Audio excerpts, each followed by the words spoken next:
Bienvenidos una vez más a Basket365. Soy Denis y en el vídeo de hoy vamos a cerrar el top 10 de cada una de las posiciones de la NBA. Ya hemos hablado de bases, escoltas, aleros y ahora pivots, y ahora llega el top 10 de pivots, en el que por supuesto tendremos primero algunas menciones honoríficas y luego pasaremos a los pesos pesados.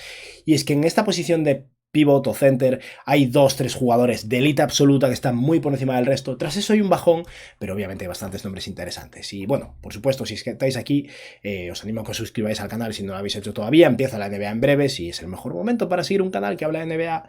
Dadle like al vídeo, comentadme abajo cuál es vuestro top 10 o con qué jugador estáis súper ofendidos de que no haya incluido, de que haya puesto muy abajo, porque esto va a pasar. Y vamos a empezar entonces con la primera mención honorífica en Walker Kessler, un jugador que solo lleva un año en la NBA y ya se merece estar en esta conversación, desde mi punto de vista al menos. El jugador de los Jazz es enorme, muy buen intimidador, buen reboteador, buen a nivel defensivo, se mueve mejor de lo que aparenta, aunque no sea súper móvil, obviamente es gigantesco. A nivel ofensivo es bueno finalizando cerca del aro y además tiene un poquillo extra, tal vez acabe siendo capaz de tirar de 3 incluso, pero bueno, eso va a requerir su tiempo. Pero en cierto modo es un poco el sucesor de Brook López, que acaba de tener un año tremendo con los Bucks, de hecho, y habrá que ver cómo finaliza esta segunda temporada, pero su primer año en Utah fue muy esperanzador. Seguimos ahora con un jugador que empieza ahora su tercera temporada, alguien con el que yo tal vez soy un poco más pesimista que otros. Puede que haya gente que ya quiera incluirlo más arriba incluso. En Alperen Sengun, el jugador de los Rockets, un jugador con muchísimo talento ofensivo. A quien más se parece, hay quien quiere hablar de mini Jokic, yo hablo más bien de mini Sabonis, son cosas diferentes. Alperen Sengun es muy bueno anotando en el interior, fuerte, un buen reboteador, muy buen pasador para su posición. En defensa es un desastre a día de hoy, y puede que eso mejore con un Ime Udoka, pero tal vez no. Y para lo buen reboteador que es, no es especialmente bueno defendiendo el rebote defensivo, que es el más importante, ¿no? Tiene carencias, desde luego, pero Sengun tiene mucho talento ofensivo y tengo ganas de ver cómo lo utiliza Ime Udoka porque es uno de los mejores pasadores de este equipo. Aún así, para mí todavía no está en el top 10. Otro jugador que se queda fuera, y he tenido mis dudas, pero al final he tenido que mantener aquí, es Nick Claxton. Un jugador que a mí personalmente me encanta, súper atlético, muy móvil en esa posición de center. El año pasado tuvo un año muy bueno con los Nets. Habrá que ver qué tal le va esta temporada. En 2024 va a ser agente libre. Los Nets ni siquiera pueden ofrecer una extensión de contrato porque su primer contrato, su primera renovación fue de solo 2 años. Supongo que podrán pagarle después, pero es un tema a tener en cuenta porque Nick Claxton es muy bueno, va a ser muy interesante para muchos equipos y se supone, bueno, esto pasa todas las pretemporadas, ¿no? Pero se supone que llega como con 7 kilos más de músculo, habrá que ver si eso es verdad después. Pero tiene movilidad, tiene capacidad de intimidación, es muy bueno a nivel defensivo, va a seguir mejorando con el tiempo. A día de hoy su principal problema es el peso. Y en ataque, bueno, pues hace muchos mates. Aparte de eso, no tiene nada de toque, pero ya es algo. Es un muy buen center de pick and roll, pero tampoco entra en el top 10. Y el último jugador que para mí tampoco entrará en el top 10 es Miles Turner, que es el pivot más 3&D de la NBA. Es muy buen defensor, sobre todo muy buen taponador. Es bueno tirando de 3, no rebotea nada para su posición. Un poco Jaren Jackson Jr. en eso, pero es muy bueno. El año pasado tuvo una temporada excelente con los Pacers. En el momento que se lesionó, la defensa de los Pacers se derrumbó completamente y ya no era muy buena antes. Aún así, para mí se queda en este limbo, pero no entra en el top 10. Y el primer jugador del top 10 es precisamente Brook López, una bestia defensiva, un jugador de 35 años de edad, algo tendré en cuenta, que tuvo un año excelente en Milwaukee la temporada pasada. Como veis, 16 puntos por partido, 6,7 rebotes, 2,5 tapones, con una muy buena eficiencia, 37% desde 3 con casi 5 triples intentados. Es una locura para un jugador del impacto defensivo de Brook López. Va a haber un declive, el declive debería empezar a llegar ya. Lo de la temporada pasada para mí fue posiblemente una anomalía. Aún así hay que respetar a Brook López y ponerlo como mínimo aquí. Fue el segundo en la carrera por el jugador defensivo del año, merecido además. Fue una auténtica locura el impacto que tuvo en defensa para los Bucks. Y habrá que ver qué tal se complementa este año con Damian Lillard, porque es un tema a tener en cuenta también. Vamos ahora con el noveno pivot más potente desde mi punto de vista en esta próxima temporada, Jarrett Allen. Un jugador que ha pasado un poco desapercibido, tuvo un año flojo la temporada pasada en Cleveland. Aún así, fue uno de los jugadores de más impacto defensivo en unos Cleveland Cavaliers que tuvieron la mejor defensa de la NBA. Evan Mobley para mí es el jugador más importante de esa defensa, pero es la dupla la que determina esto. Y sí, Jarrett Allen sufrió contra Mitchell Robinson en los playoffs contra los Knicks, ok, pero no deja de ser un jugador muy bueno a nivel defensivo, que es eficiente cerca del aro y promedió 14 puntos, 10 rebotes, 64% de acierto en sus tiros de campo. Es capaz de meter tiros libres, cosa que respeto mucho de un pivot. Solo tiene 25 años, se mueve mucho mejor de lo que uno espera. Jarrett Allen es bueno y va a seguir mejorando. Pero vamos ahora con el octavo mejor pivot, en mi opinión, para esta próxima temporada, en Rudy Gobert. Ha ido cayendo, es la realidad, tiene 31 años. Aún así, Gobert forma parte del top 10. Estamos hablando de un jugador que No deja de ser un pivot tremendo a nivel defensivo, un grandísimo intimidador, un 3 veces, si no recuerdo mal, jugador defensivo del año. Que esta última temporada en Minnesota promedió 13 puntos, casi 12 rebotes por partido, 1,4 tapones, un 66% de acierto a sus tiros de campo. No permitas que hagan nada con el balón en las manos, si la bota una vez le va a dar en el pie y se le va a ir el balón, no es un buen pasador tampoco, pero finalizando cerca del aro y defendiendo, Gobert es muy muy bueno. Con el paso de los años y con su contrato, la percepción de Gobert ha ido empeorando y va a seguir empeorando, pero está en el top 8. Llegamos ahora al séptimo mejor pívot de la NBA, en mi opinión, y ya llegamos a un jugador del que aquí estoy proyectando bastante, y ese es de DeAndre Ayton. Ayton, como veis, no he actualizado foto todavía, pero ya están los Portland Trail Blazers. Este vídeo lo estoy grabando con antelación porque estoy de vacaciones, pero bueno, es post-intercambio de Lillard e incluso de Jrue Holiday a los Celtics.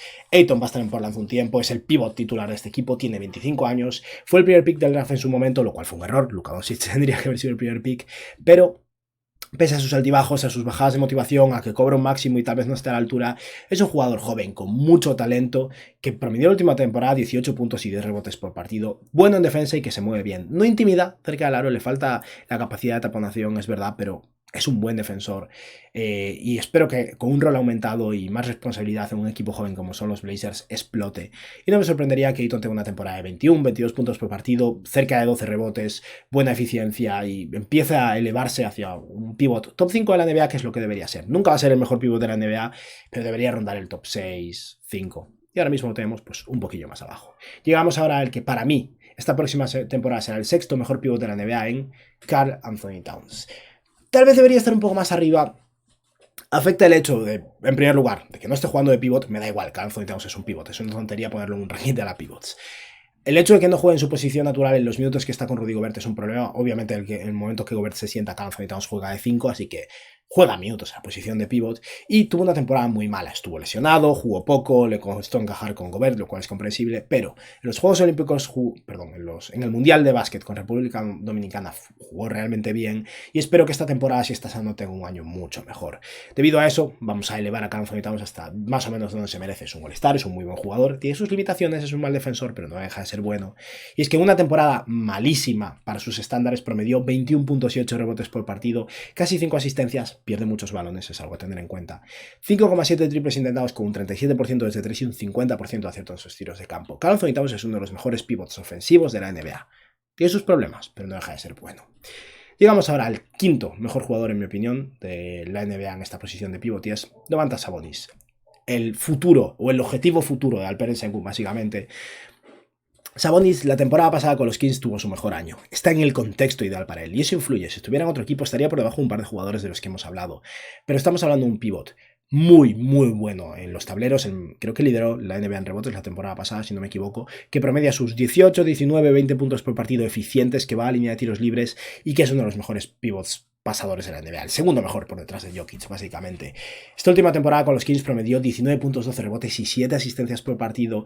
El esquema de los Sacramento Kings con tantísimo triple le beneficia muchísimo y, bueno, tuvo un año excelente, desde luego, en el que entró en el tercer equipo del NBA, y yo no creo que sea el tercer mejor pívot de la NBA, pero es muy bueno y se merece estar aquí.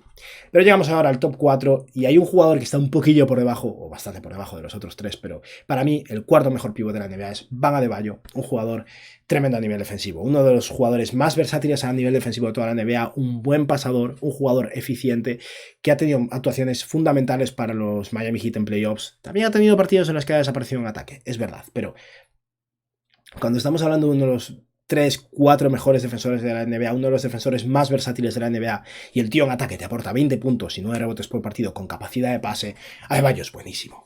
Está por debajo de los grandes pivots, pero eso, no puedo ponerlo por debajo de Sabonis, ni Karl Anthony Towns, ni desde luego no de DeAndre Ayton.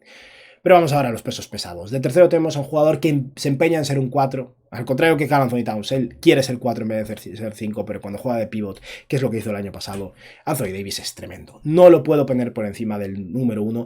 He tenido mis dudas con el número 2, pero he tenido que respetar el hecho de que el 2, bueno, acabe de ganar el MVP.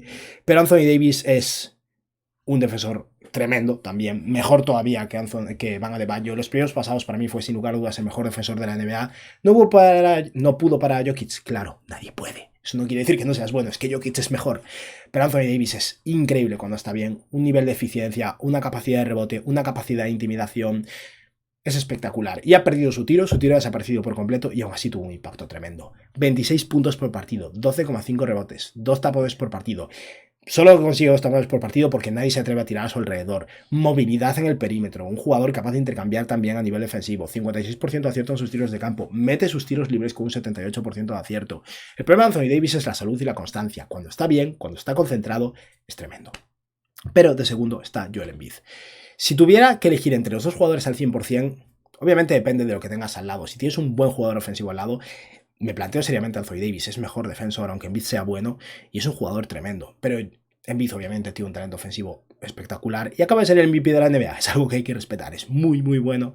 Y es que viene de promediar 33 puntazos por partido, 10 rebotes, 4 asistencias, 55% de acierto en tiros de campo, 33% desde 3, ha tenido años mejores también, pero es un defensor muy sólido también, un jugador de muchísimo impacto, que al igual que Anthony Davis tiene muchos problemas de salud.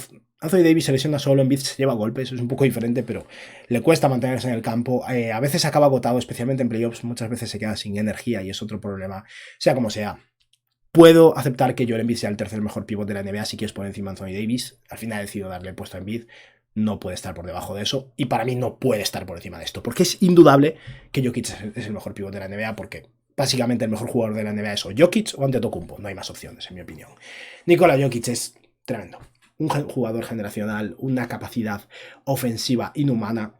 No solo es el nivel de eficiencia, que es absurdo, o la capacidad de rebote, que es absurda para un tío que no se levanta del suelo, es el control del cuerpo, la capacidad de pase, la visión. Y sí, es un mal defensor, pero no es tan malo como parece, porque es un tío inteligente, extremadamente inteligente, que sabe hacer su trabajo. No es atlético, no va a conseguir tapones, lo va a superar a un base rápido en el 1 contra 1, pero cumple su función mucho mejor de lo que uno se espera.